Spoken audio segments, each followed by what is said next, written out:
Hello বন্ধুরা, শুভ দুপুর। চলে এসেছি আজকে একটা রান্নার ভিডিও নিয়ে।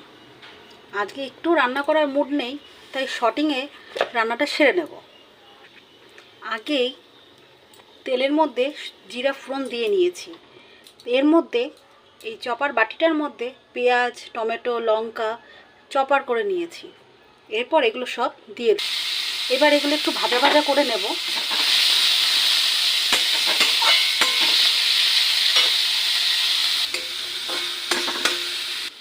একে একে মশলাগুলো সব দিয়ে নিলাম। জিরের গুঁড়ো, হলুদের গুঁড়ো, লবণ আর কাশ্মীর লঙ্কার গুঁড়োটা আমার দিতেই হবে। আমার নিজের জন্য একটা কাঁচা লঙ্কা দিয়ে দিলাম, যেহেতু আমি ঝালটা একটু বেশি খাই তার জন্য। বাটি ধুয়ে জলটা দিয়ে দেবো। এবার একটু ঢাকা দিয়ে দেবো মশলাটা মজার জন্য। মশলাটা ভালোভাবে মজে গেছে, এবার হালকা করে একটু জল দিয়ে দেবো। আগের থেকে ভেজে রাখা মাছগুলো এবার দিয়ে দেবো।